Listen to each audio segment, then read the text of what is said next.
Hello, नमस्ते, सत श्री अकाल, अस्सलाम वालेकुम जनाब। कैसे हो आप सब? आई होप सो आप सभी बहुत अच्छे होंगे। और फाइनली आप लोगों की रिक्वेस्ट हमने पूरी कर दी है।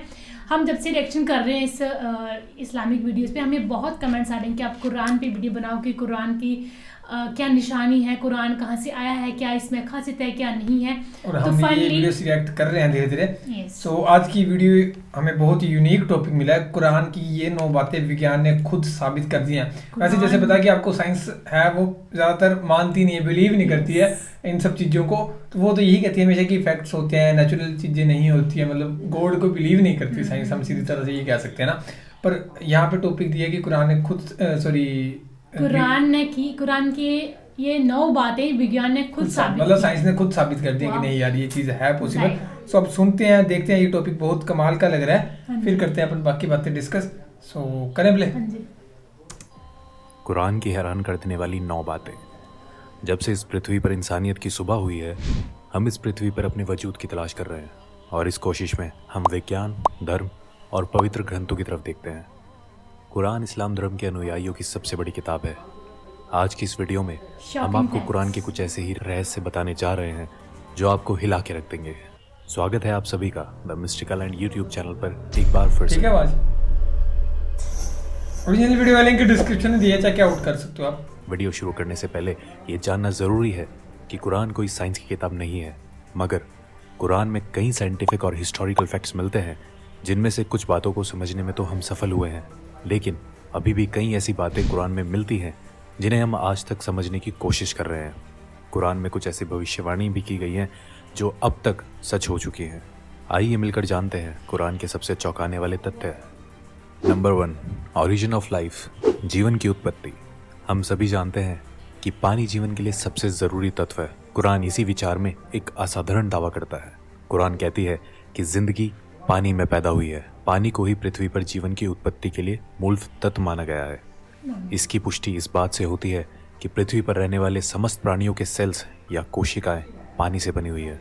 मिसाल के लिए किसी भी जंतु की कोशिकाएं या साइटोप्लाज्म 80% पानी होता है। फैक्ट ये है कि जीवित प्राणी ज़्यादातर पानी से ही बने होते हैं, और इसकी पुष्टि माइक्रोस्कोप के आविष्कार के बाद ही हो पाई है। अरब के रेगिस्तान में रहने वालों की ये सोच अपने आप में हैरान कर देने वाली है कि पृथ्वी पर जीवन पानी के कारण ही संभव है। नंबर 2, आयरन, लोहा। लोहा प्राकृतिक रूप से धरती पर पाई जाने वाली धातु नहीं है, ये धरती पर अंतरिक्ष से आया है। ये अपने आप में चौंकाने वाली बात है, मगर ये सच है। वैज्ञानिकों ने ये खोज लिया है कि अरबों साल पहले पृथ्वी की टक्कर उल्कापिंड से हुई थी। अद्भुत बात यह है कि ये उल्कापिंड लोहे से भरे हुए थे, और पृथ्वी से टकराने के कारण जबरदस्त विस्फोट हुआ जिसमें ये फैल गए। कुरान का लोहे की उत्पत्ति पर 57-25 आयत में कहना है, हमने लोहे को नीचे धरती पर भेजा है समस्त मानव जाति के फायदे के लिए। लोहा धरती का नहीं मगर दूसरी दुनिया से आया है। इस बात की पुष्टि 7वीं शताब्दी के वैज्ञानिकों द्वारा करना नामुमकिन सा लगता है। Number 3, skies protection. आसमान हमारी हिफाजत करता है। पृथ्वी को सूर्य की हानिकारक किरणों से बचाने में आसमान एक बहुत ही महत्वपूर्ण रोल अदा करता है। अगर आसमान नहीं होता तो सूर्य की रेडिएशन पृथ्वी पर समस्त जीवन को जलाकर नष्ट कर चुकी होती। आसमान पृथ्वी के चारों ओर लिपटे हुए कंबल की तरह है जो पृथ्वी को जमाने वाली ठंड से भी बचाता है। आकाश के ऊपर का तापमान लगभग -270 डिग्री सेल्सियस होता है। आकाश पृथ्वी पर ग्रीन हाउस इफेक्ट पैदा कर यहाँ के जीवन को सूर्य की रेडिएशन और अंतरिक्ष की जमा देने वाली ठंड दोनों से ही बचाता है। ये आकाश के कुछ ऐसे काम हैं जो हमें प्रोटेक्ट करते हैं। कुरान हमसे आसमान को समझाने के लिए 21-32 आयत में कहती है कि हमने आसमान को तुम्हारे लिए एक हिफाजती छत बनाया है और तुम हमारे इशारों को नज़रअंदाज कर रहे हो। कुरान आसमान के हिफाजती इशारे को गॉड या अल्लाह द्वारा बनाया गया बताती है। आधुनिक विज्ञान द्वारा आकाश की पृथ्वी को प्रोटेक्ट करने की क्षमता 20वीं सदी में की गई रिसर्च से साबित होती है। नंबर 4, द माउंटेन्स, पहाड़। कुरान हमारा ध्यान पहाड़ों के बारे में एक बहुत ही खास पहलू की ओर खींचती है। क्या हमने दुनिया को आराम करने वाली जगह नहीं बनाया और पहाड़ों को धरती का खोटा नहीं बनाया? कुरान हमें बताती है कि पहाड़ों की जड़ें धरती में बहुत गहरी हैं, और असल में भी ऐसा ही है। पहाड़ धरती में काफ़ी गहरे तक गड़े हुए होते हैं। इसकी पुष्टि जियोफिजिस्ट फ्रैंक प्रेस द्वारा लिखी गई किताब अर्थ में उन्होंने लिखा है कि पहाड़ असल में खोटे की तरह होते हैं और धरती के काफ़ी नीचे तक दबे हुए होते हैं। माउंट एवरेस्ट, जिसकी ऊंचाई धरती की सतह से लगभग 9 किलोमीटर ऊपर है, उसकी धरती के नीचे की गहराई 125 किलोमीटर के करीब है और इसका ओहो। पता लगाना 20वीं सदी की शुरुआत में प्लेट टेक्टोनिक्स टेक्निक के आविष्कार के बाद ही संभव हो पाया है। नंबर 5, एक्सपेंडिंग द यूनिवर्स, ब्रह्मांड का विस्तार। जब खगोलीय विज्ञान अपनी शुरुआती दौर में थे, कुरान में ब्रह्मांड के फैलने का बयान किया गया। कुरान में 51-47 आयत में कहा गया है कि ब्रह्मांड को हमने ही अपनी सृजनात्मक शक्तियों से बनाया है और इसको हम बढ़ाते रहेंगे। ये तथ्य कि ब्रह्मांड निरंतर बढ़ रहा है, ये रहस्य हम पिछली सदी में ही जान पाए हैं। जाने माने फिजिस्ट स्टीफन हॉकिंस अपनी किताब a brief history of time में लिख गए हैं कि ब्रह्मांड को बढ़ाने की खोज 20वीं सदी की सबसे बड़ी भौतिक क्रांतियों में से एक है।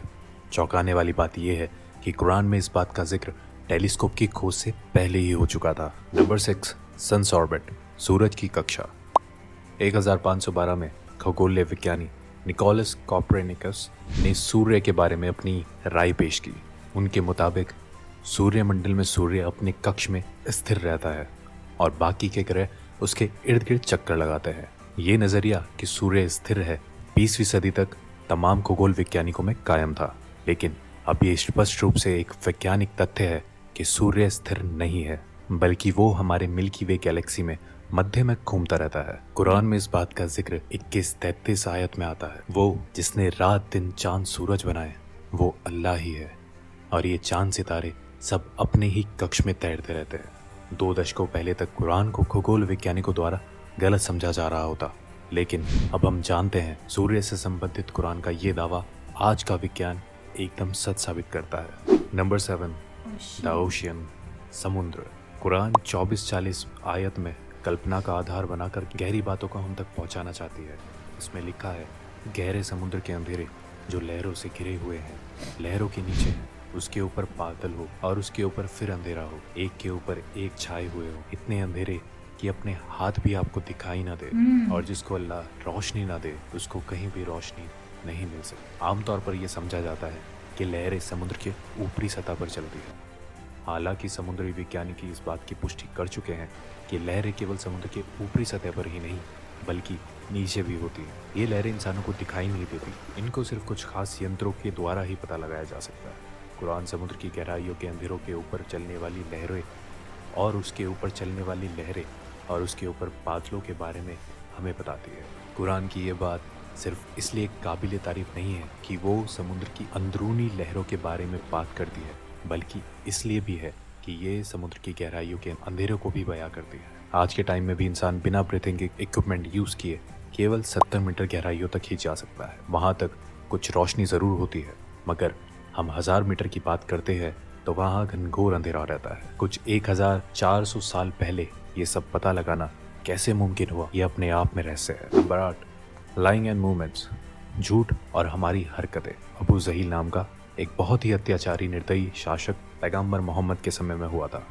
अल्लाह ने कुरान में उसको चेतावनी देने के लिए 96, 15 और 16 की आयत में फरमाया है कि इस बात में कोई शक नहीं, अगर ये बाज ना आया तो हम उसके मत्थे को पकड़कर घसीटेंगे, ऐसा मत्था जो झूठा और पापी है। अल्लाह ने कुरान में उस शख्स को झूठा नहीं कहा, बल्कि उसके मत्थे को, जो कि दिमाग का अगला हिस्सा है, उसको झूठा और गुनहगार कहा है। यह आयत 2 वजह से बहुत खास है। पहली ये कि हमारे दिमाग के सामने वाला हिस्सा हमारी सोची समझी हरकतों का जिम्मेदार होता है। इसे फ्रंटल लोब के नाम से भी जाना जाता है। दूसरा ये फ्रंटल लोब ही दिमाग के झूठ बोलने वाले काम को कंट्रोल करता है। आज के दौर में की गई कई रिसर्चों में ये पाया गया है कि दिमाग के आगे वाला हिस्सा ही हमारी हरकतों और झूठ बोलने के लिए जिम्मेदार होता है। फ्रंटल लोब के ये फंक्शन 20वीं सदी में तमाम मेडिकल इक्विपमेंट्स आने के बाद ही हमें पता चले हैं, जबकि कुरान इस तरफ इशारे कब का कर चुका है। नंबर 9, पेन रिसेप्टर्स, दर्द को महसूस करने वाले टिश्यूज। काफ़ी लंबे समय तक यही समझा जाता रहा है कि महसूस करना और दर्द का अंदाज़ा करने वाले टिश्यूज दिमाग में होते हैं। हालांकि ये बाद में खोजा गया कि दर्द को महसूस करने वाले टिश्यूज दिमाग में नहीं, हमारी खाल पर ही मौजूद होते हैं और इनके बिना दर्द को महसूस नहीं किया जा सकता।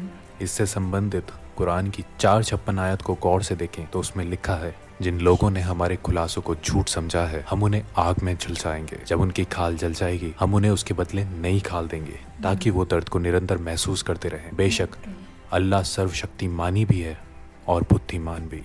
कुरान ने इस बात को कई सौ साल पहले ही स्पष्ट कर दिया था कि दर्द को महसूस करने वाले टिश्यूज स्किन में ही होते हैं, ना कि दिमाग में। ये खोज हाल ही में जीव विज्ञान में किए जाने वाली कई खोजों में से एक है। तो दोस्तों, ये थी कुरान में पाई जाने वाली कुछ शॉकिंग फैक्ट्स। ऐसे ही इंटरेस्टिंग वीडियो को लेकर शॉकिंग फैक्ट्स 9 बताए हैं। एंड सबसे पहला जो फैक्ट बताया गया है वो पानी से बताया कि पानी अगर ना होता ना तो पानी से ही सारे जो हैं जीव जो उनके सेल्स बने हैं मैक्सिमम के। और लोहा, जो कि मुझे नहीं पता था कि लोहा मुझे क्या, बहुत से लोगों को नहीं हाँ। पता होगी ये चीज, जिन्होंने ये वीडियो नहीं देखी होगी या थोड़ी रिसर्च नहीं करी होगी। काफी टाइम पहले बहुत कमाल की बात है। उल्का पिंड के साथ टकरा के देन फिर उल्का पिंड में सारा का सारा लोहे से बना था, तो लोहा वहां से जो है आया गया है। एंड हमें नहीं पता था इसके बारे में। पहाड़ों के बारे में उन्होंने पहले से बताया हुआ है। ब्रेन का जो ये नेक्स्ट माथा सर जिसको हम फोर लोग कुछ अच्छे नाम था। हाँ, पता नहीं क्या नाम था, मत मुझे भूल गया। सो उसके बारे में भी पहले लिखा हुआ है कुरान में। सो ऐसे ही शॉकिंग फैक्ट्स जो कि हमें पता चले, बहुत ज़्यादा मज़ा आया सुन के। ऐसे फैक्ट्स और हम सुनेंगे। हाँ, अगर आप हमें रिस्पॉन्स दोगे, प्यार करोगे तो हम सुनते रहेंगे ऐसे ऐसे फैक्ट्स।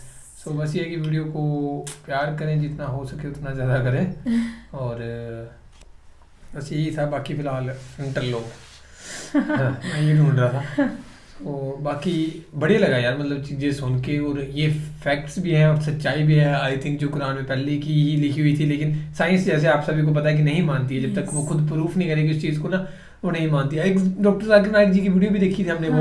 वो वाई प्रॉफिट मोहम्मद स्प्लिट, मतलब उन्होंने चांद को 2 भाग में कर दिया, स्प्लिट किया था। लेकिन साइंस नहीं मानती थी, अभी तक भी नहीं मानती। बस साइंस ने ये कहा है कि वहाँ पे एक लाइन है पर पता नहीं क्या है। पर डॉक्टर जाकिर ने कहा है कि साइंस बोलती है कि पता नहीं क्या लाइन है, पर हम मानते हैं कि वो मोहम्मद ने स्प्लिट किया है ना।